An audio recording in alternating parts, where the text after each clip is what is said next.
Il est 10 heures à Paris, 4 heures du matin à Washington. Bienvenue dans cette édition spéciale consacrée à la présidentielle américaine. Donald Trump revendique une victoire politique presque jamais vue dans le pays. Et on décrypte ses réactions et ses résultats en direct avec nos correspondants et tous nos envoyés spéciaux aux États-Unis. Donald Trump est donc aux portes de la Maison-Blanche. Je vous le disais, il a remporté au moins 3 États décisifs dans son duel face à Kamala Harris. Le républicain a déjà revendiqué la victoire. Cela sera vraiment l'âge d'or de l'Amérique et c'est ce que nous avons aujourd'hui. Et on va faire un point sur les derniers résultats avec vous, Maya Anaïs Yatagen. Où en est-on à 10h, heure de Paris, 4h du matin aux États-Unis? Alors, je vous fais d'abord un petit résumé de ce qui s'est passé pendant cette incroyable nuit en réalité.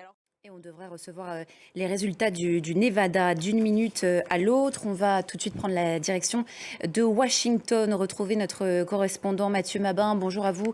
Mathieu, d'abord, que retenir de cette prise de parole, de ce discours de victoire de Donald Trump, discours assez sidérant sur la forme toujours, moins sur le fond? Peut-on encore être sidéré par Donald Trump ? Mathieu Mabin en direct de Washington. Merci à vous Mathieu. Et à travers cette élection américaine se jouent aussi des enjeux colossaux qui dépassent largement les frontières des États-Unis. On en parle avec vous Antoine Mariotti. Bonjour à vous. Quelles sont les premières réactions à l'international? Pierre Bourgois, pour revenir au scrutin en lui-même et à ses premiers résultats, on peut dire que tout est allé beaucoup plus vite que prévu et qu'il s'agit quand même du plus extraordinaire retour qu'ait connu la politique américaine. Oui, la nuit a été courte. Pour tout vous dire, j'ai suivi en temps réel toute cette nuit les résultats. Et on va faire un rappel sur nos titres à 10h15, heure de Paris. Je vous le rappelle, donc Donald Trump revendique une victoire politique jamais vue dans le pays. Donald Trump qui a donc élargi sa base électorale. Qu'est-ce qui a poussé les électeurs à voter républicain? On va écouter quelques électeurs, justement.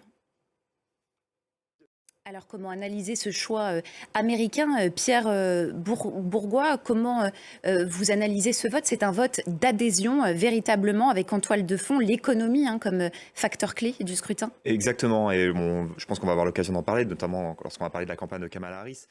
Et on va justement retrouver à Phoenix Loïc Piala, notre correspondant dans l'Ouest américain. Bonsoir à vous Loïc, vous êtes donc à Phoenix.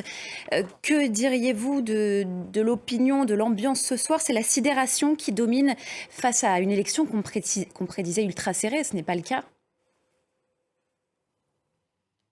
Loïc Playa en direct de Phoenix, on vous a perdu. Pour rebondir sur ce que disait notre correspondant dans l'Ouest américain, Julie Assouli, le vote secret caché des femmes en faveur de Kamala Harris n'a finalement pas eu lieu. Non, je pense qu'on a un peu surestimé ce vote caché.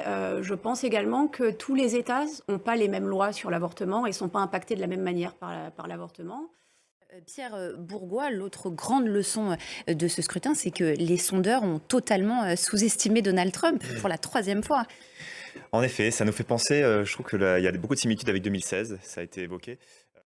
Pierre Bourgois, vous restez avec nous. La suite de notre édition spéciale se poursuit dans moins de 3 minutes. Restez avec nous sur France 24.